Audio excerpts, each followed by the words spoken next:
Hello Spartans! I am starting a new segment called Fundamentals, which will provide you with the necessary tools and knowledge to accelerate your progress in this field. I still remember the day when a colleague of mine from university told me that I had to learn how to use a Linux terminal. At the time I had a massive Toshiba with Ubuntu installed, and the terminal was something that I avoided like the plague because I felt that I could do pretty much everything with a graphical user interface. That was a long time ago, and nowadays I do not shy away from the terminal anymore. As a matter of fact, I tend to prefer it because it speeds up any task. The terminal can be quite intimidating, but it is one of the most important pieces of fundamentals that you must master if you want to succeed in this field, or any tech field for that matter. Because there is a fair bit to talk about, I have decided to divide this crash course into two parts. The first one is going to be about fundamentals and core concepts, while the second one is going to be about commands and scripts. It is important that you watch both of these because you will not be able to understand either if you watch just one of them. As expected, in this video we will focus on the fundamentals and core concepts. But enough trips down the memory lane, let's begin. Before we start, it is important to clarify four concepts, which you will most likely hear people using interchangeably. The concepts are terminal, console, shell, and command line. Some of these terms have historic origins, but they can still be mapped to contemporary concepts. Historically, a terminal and a console were both hardware, but while the terminal allowed remote interactions with a mainframe, the console was directly attached to that mainframe. Nowadays, a terminal is actually a terminal emulator. If you are an OS X user, you probably heard about iTerm, and if you are a Linux user, you probably heard about Terminator. The term console and terminal can be used for the most part interchangeably these days. But to be more precise, and focusing on Linux operating systems, when you interact with a terminal, you are actually indirectly interacting with a virtual console. Virtual consoles in Linux can be either graphical or text-based, and they share, non-surprisingly, the same keyboard and monitor. Commands sent to a terminal and by extension to a console need to be interpreted. And this is where the shell comes in. The shell receives and processes the commands, runs them against the operating system, and returns the results as, say, text on a terminal. Examples of shells include bash and z shell. Finally, the command line is simply where you write the commands. When you open your terminal, you will see a command prompt. This command prompt is generated by the underlying shell and tells you that it is ready to receive and process commands.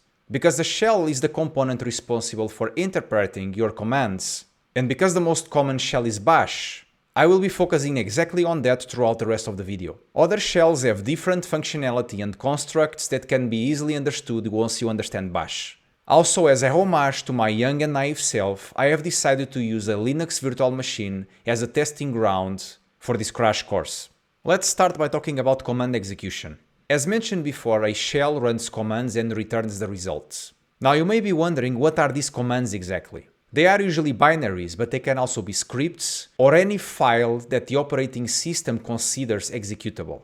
Out of the box, your operating system contains many binaries that you can use to perform simple tasks, such as listing files in a directory, or more advanced tasks, such as downloading files from the internet and computing their hashes for integrity purposes. If you follow the news on malware and threats, you know that attackers are now using more and more what is called lolbins, or leaving off the land binaries, rather than deploying malware. The reason for this is simple. Malware raises suspicion, while local binaries usually do not. Furthermore, most operating systems are equipped with enough binaries that cover most, if not all, functionality present on advanced malware, such as file listing, file downloads and uploads, as well as establishing remote connections.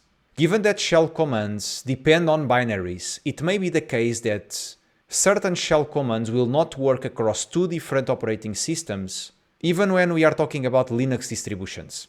Some binaries are present after installation, while others need to be installed manually later. Also, binaries may have different command line arguments and flags, which I will be discussing next. And as an example, if you try to run this netstat command on both Linux and OS X, you will realize that while the command works flawlessly on Linux, it does not work on OS X.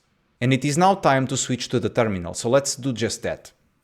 You have probably seen a terminal before, but if not, I will introduce you.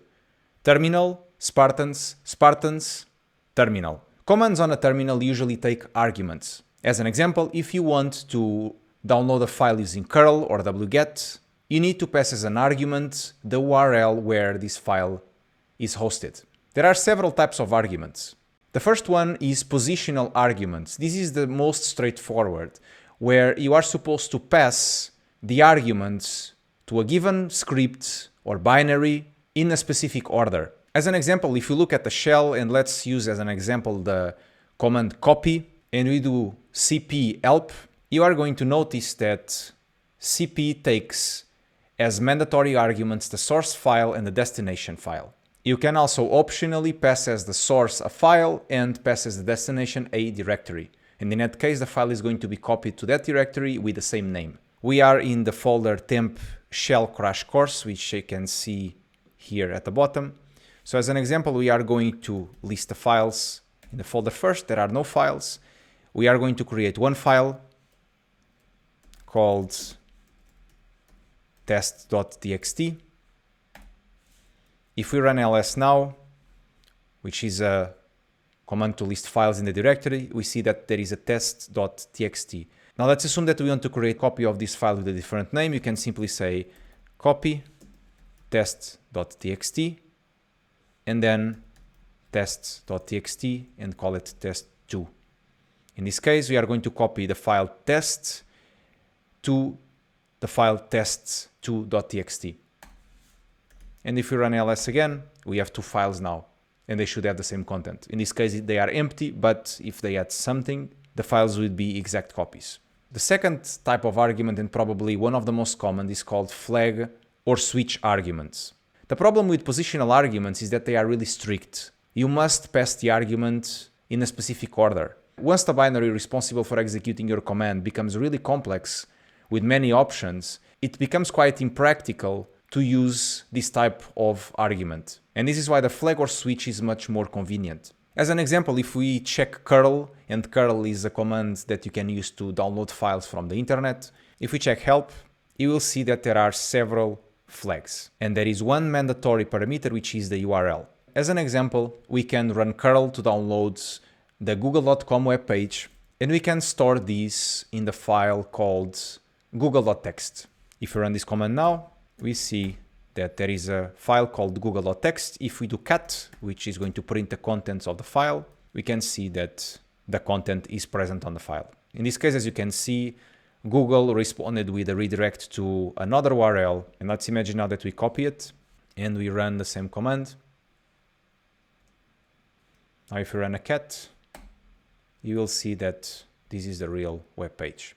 Now the third type of argument is called an option argument, and at first glance the option argument looks exactly like a flag or switch, but it's slightly different. While the flag or switch marks parameter, the option argument only marks an option, and there is no parameter after the flag. When you run ls with help, you are actually passing an option argument to ls, which is help in this case. And as you can see, there are several possibilities. First of all, we want to print a more verbose version of the file listing.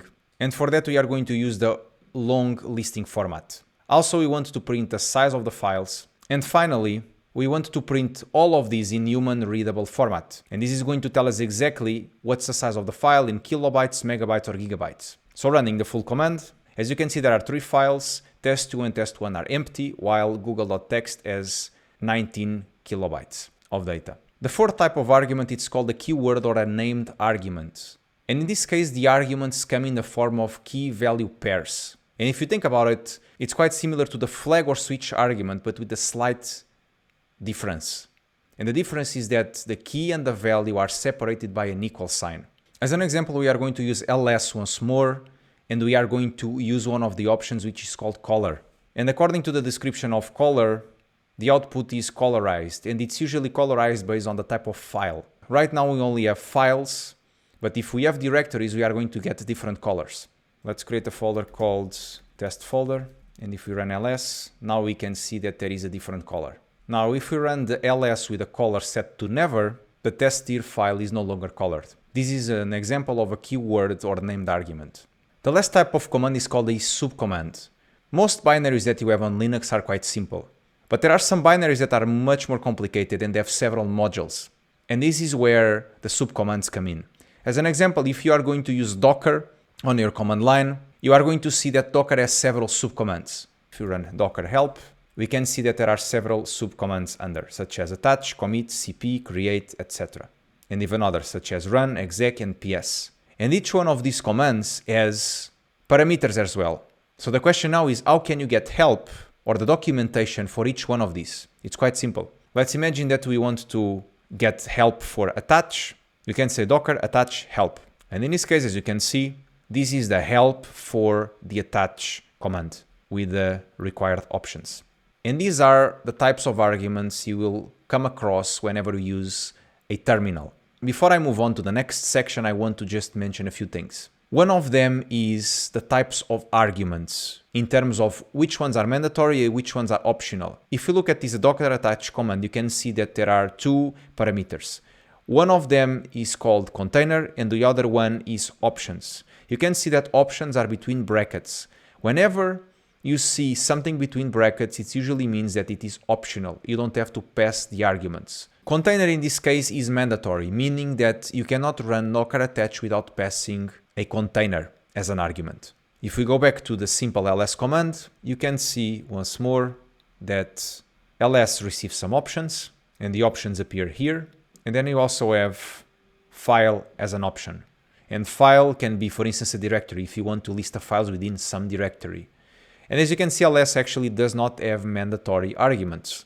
And it makes sense because if you run ls, by default, you are going to get a file listing of the current directory. If you need more help about these commands, you can use something which is called man pages. And man pages are like a manual that you can check to understand better the arguments and the functionality of a given binary. Now, man pages can be found either online or can be found locally. For instance, if you want to check the manual for ls, you can simply say man ls. As you can see, these are all the flags that ls receives and an explanation as well as an explanation of the command itself. If you don't like to read a manual on a terminal, which is completely acceptable, you can also check it online. If you search for man ls on Google, you are going to find several websites hosting the man pages. As an example, starting with the first, you can see that the interface is quite early 2000s, but it's the same as what you see on the terminal. And now you understand what are the types of arguments that a command can receive. Let's now move on to environment variables. Now it is time to talk about environment variables. If you watch my video named Using Python and VirusTotal to Analyze Domains, you probably remember that I mentioned environment variables. Environment variables are key value pairs that you set on the shell that can be used by commands, scripts, binaries, etc. These environment variables may contain credentials or simply configurations. From a security perspective, it is not wise to hard-code credentials on a script or even a binary, and this is where environment variables shine. They can be set in the context of the execution of your command and then unset once the terminal is closed. You can see that I already have several terminals open. Let's set an environment variable. We call it secret key equals 1234. Now we are going to print this 1234. It's correct. Now let's imagine that we try to print the same secret key in another terminal. As you can see, it is not set. And the reason for this is that this environment variable is set in the context of the original terminal, the previous terminal. Now I'm going to confuse you a bit. We are going to create a script that is going to run this exact echo command. We can use touch to create the script, or we can start immediately with nano. Nano is going to open the file, and let's call it echo secret.sh. And inside this echo secret, we are going to paste echo secret key. Now we just need to make it executable because otherwise Linux is not going to run it. And now we can run it. As you can see, nothing was printed, which means the environment variable was not set. What happened exactly here? When you set an environment variable, the way I set it before with the environment variable equals value, what's going to happen is that this environment variable is going to be set in the context of the original shell. When you run a script, you are essentially launching a second subprocess that is not aware of this environment variable. So now you may wonder, how can I overcome this? How can I pass this environment variable to all the child processes? Well, I'm glad you asked. The way you can do this is using what is called an export. And an export goes like this. We are going to run export secret key equals 1234. And now when we run the script, you can see that the environment variable is set. There are some well-known environment variables for each operating system. One such variable is called path. And as you can see, path is essentially a set of folders in your Linux distribution or any other operating system that is separated by a colon. Throughout this tutorial, you may have asked yourself, how come the shell is able to find all of these binaries? Because it seems that every time I run ls, cp, mv, it just works. How come the shell is able to find these binaries? Well, the explanation is exactly here. The path is an environment variable that is read by the shell and is then used by the shell to look for the binaries. Let's assume that we want to find all the binaries that the shell is aware of that start with L. We can press L and then we can use tab. When you use tab, the shell is going to try to autocomplete. So if you do once, you can see that the shell has 109 possibilities for binaries that start with L. If you click yes, you can see all the possibilities, and one of them is ls, which we have seen before. So to summarize, the path contains all the folders where the shell is going to look for binaries that you can use on your scripts or simple commands on the command line. Finally, you may be asking yourself, is it possible to persist environment variables after the shell is closed? And the answer is yes. And this is done through a special file. And the name of the file, the location, depends on the shell that you are using in the operating system. In this case, we are using bash. So the file that you are looking for is called bashrc. This is the file, and we can open using nano. And what we want to do now is create a variable that is going to be present on every shell and also any processes that are launched by the shell. We start with export, and let's call it special variable. And as the variable, we can set it to say 1, something very simple. We can now write it and close. The best way to test if this worked is by creating a new shell session, and let's print this special var, which is set to 1. If you try to do the same here, you will see that there is no autocomplete for this variable, which means that the variable doesn't exist, it's not set. And it makes sense because the variable was not set yet. And there are two ways for you to set it in the current session. Regardless of the method, this is called sourcing. And what you do is use the command source, or you can use, instead of source, a simple dot. And dot is the same as source. And source is going to read this file, run it, and set the environment variables that you set there. So if you run here's, it works. Now if you run echo special var, you can see that it is set. And this is how you persist environment variables across terminal sessions. Let's now move on to special characters. As I mentioned at the beginning of the video, bash interprets your commands. And bash has its own language. And languages usually have special characters. And now I'm going to talk about some of the most common special characters that you are going to find when you are using bash. The first one, you have seen it before, is the $sign. And the $sign has several meanings, but one of them is variable referencing. So once more, if you set a variable called var equals 2, if you want to echo this variable, you cannot simply say echo var because it's not going to work. This is going to print the string var. But if you want to print a value, you need to do echo var, and now you have the value. The second character is the tilde, and this character represents the home directory of the current user associated with the terminal. As an example, if you run ls on a tilde, you are going to see what is present on my home folder. And you can also use change directory, cd, to move to my home directory, like this. And now if we print the current working directory using the pwd, you are going to see that it's home admin.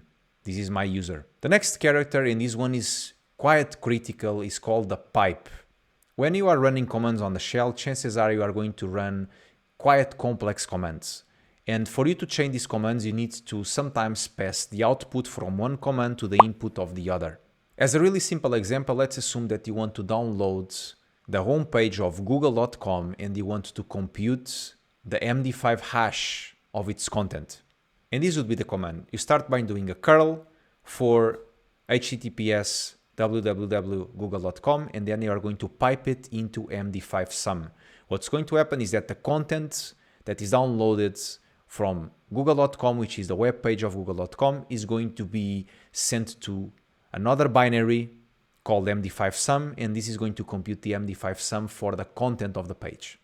So if you run it, you can see that the file was downloaded first and then piped to MD5 sum, and this is the MD5 hash. What happened here is that you redirected the standard output of curl to the standard input of MD5 sum. Another way for you to redirect the output of a command is using the greater than or lower than signs. The difference between pipe and this is that the pipe, as mentioned before, redirects the content from the standard output of a command to the standard input of the second command, while the second type of redirect sends the contents to a file.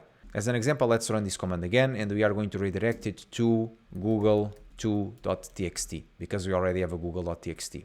Now, if you run cat google2.txt, you can see the content is here. When you use the greater than sign, the content that is output from the first command is going to overwrite the content of the destination file. If you want to append, in that case, you can simply use a double greater than. And in this case, what's going to happen is that the content of the homepage of google.com is going to be downloaded once more, and it's going to be appended to the existing file. If you are struggling to understand the difference between the pipe and the greater than character, you can think of it this way. When you are using the pipe, you are redirecting the output from one command to the input of the second command, while when you use the greater than, you are actually sending the output from the first command to a file. You cannot write to a file using the pipe. You can only use the greater than for that purpose. Another possibility is the lower than character. And the lower than character is going to read the content of a file that is on the right side of it. As an example, let's assume that we want to find the word Google on google2.txt. In this case, we are going to run grep, and let's look for the word Google. And we are going to look for this Google on the file google2.txt. And as you can see, Google appears in several places. grep is a command that you use to run a regex. Another quite useful character is the ampersand, and the ampersand allows you to run a process in the background. This is useful, for instance, when you are trying to run a command on a remote server and you want to close the session. If you close the session, the command is going to be stopped, but if you move it to the background using the ampersand, then the process is going to keep running. To exemplify the ampersand, I'm going to use the command sleep, and sleep pauses the execution for a given amount of seconds. As an example, if you run sleep with 1, it's going to pause the execution for 1 second, and it ended. But we can also do 60 seconds, which is going to be 1 minute. If we do this, we are going to see the prompt only 60 seconds later, but we don't want to wait. So let's use the ampersand. You can see that the process ID is 17,067. So now we are going to open a second terminal, and we are going to list all the processes.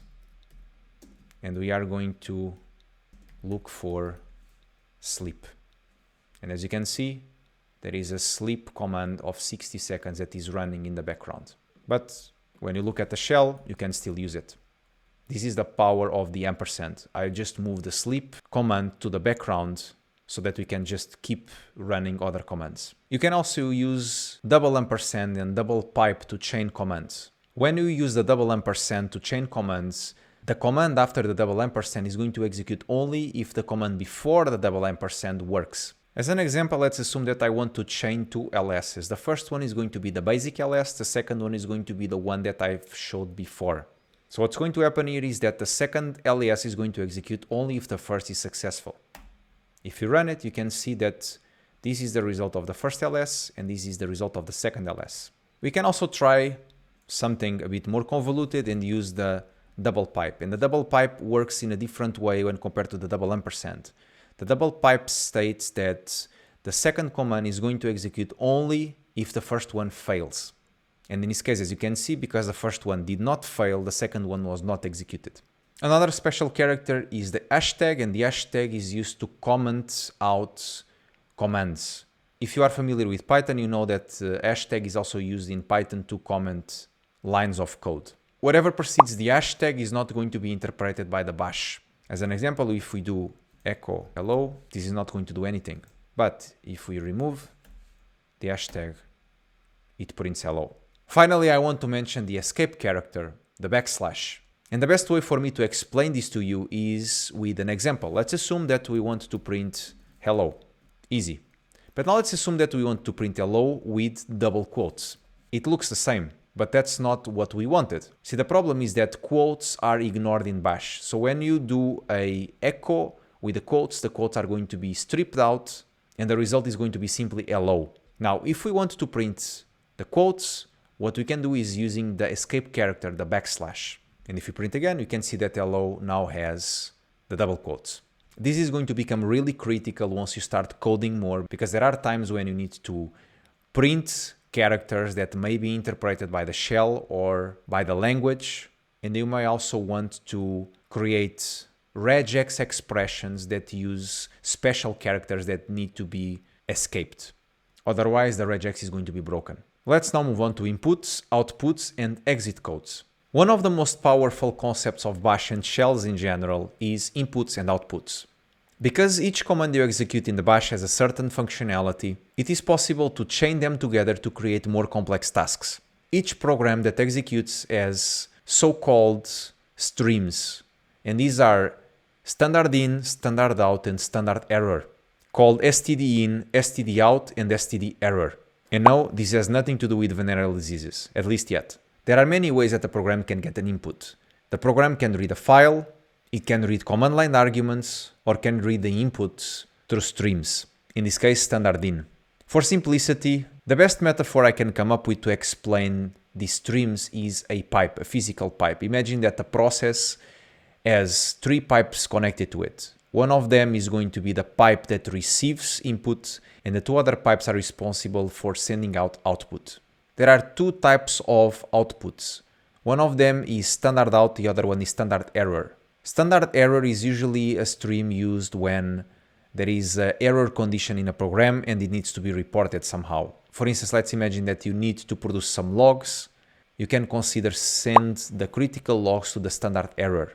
And the standard output or standard out is used for everything else, meaning any other type of output that is not related to errors. Now, of course, to make things a bit more complicated, you can actually send errors and log outputs to the standard out. It doesn't have to go to the standard error. But these 2 streams exist for modularity purposes, and because it makes sense to separate errors from normal output.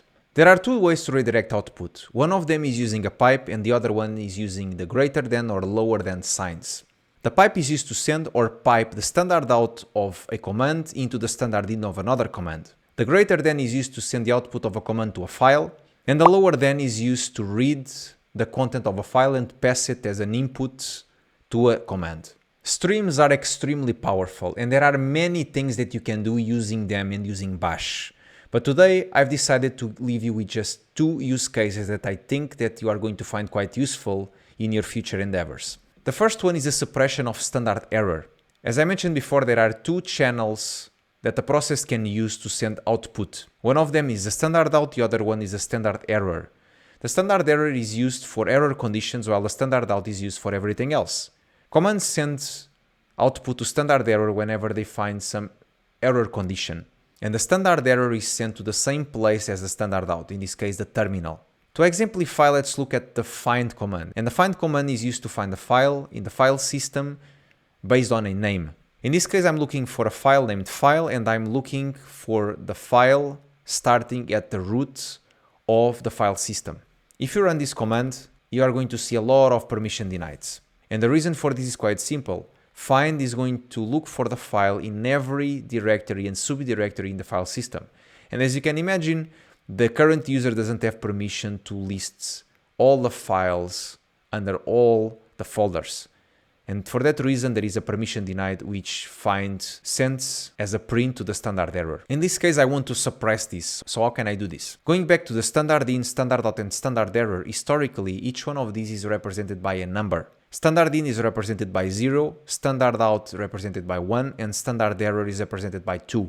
In this case, what I'm doing here is I'm saying that I want the standard error, in this case 2, to be redirected to a special place called dev null. And dev null is essentially a device that is present on Linux and Unix systems that drops any data that is sent to it. So when you run this command again, you notice that we no longer get permission denied, or we no longer get the output of the standard error, and we only get the results that we need. The second use case that I want to talk about is redirecting the standard error and the standard out to the same file. If you try to redirect the output of a command to a file using the greater than, the only thing that is going to go to that file is the standard output. But let's imagine that for some reason you want to send the standard output and the standard error to the same file. What we are doing here is we are once more running the find command, starting at the root of the file system. We look for the name file, and we are redirecting this to findout.txt. But as I mentioned, if you run this without the last part, only the standard output is going to be redirected to the file, and we don't want that. So what we need to do is we need to say we want the standard error to go to the same place where standard out goes. And this is done by using this construction right here. We are basically saying that the standard error must go to wherever the standard out is going. And some of you may be asking, but why do we have the ampersand? We could remove it. Well, the reason is because if we don't have the ampersand, we are essentially saying I want the standard error to go to the file named 1. But if we add this, we are actually mentioning a stream.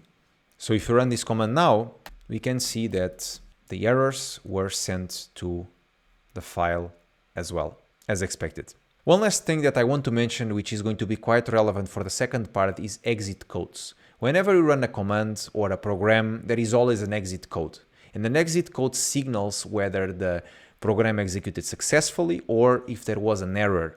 Historically, whenever the program returns a 0, it means that it executed properly. And if it returns a 1, it means that there was an error. This is quite relevant because when you are running a chain of commands, you want to make sure that the previous commands in the chain execute properly before you run the others. And based on the output of each command and the exit codes, you can decide in your script which path to take to handle these different conditions. It is possible for you to check the exit code of a command in bash using a simple construction. As an example, let's run the command ls, and now we want to know what is the exit code for ls. And we assume that it's going to be 0 because it was successful. If you want to know what is the exit code for the previous command, you just run this command, and you can see that the exit code was 0, as expected. And Spartans, this is the end of the first part of this crash course on how to use the terminal. In this video, I overviewed fundamental concepts that will then help you understand the second part, when I will be showing you several relevant commands and scripting techniques. Until next time, stay safe, stay paranoid.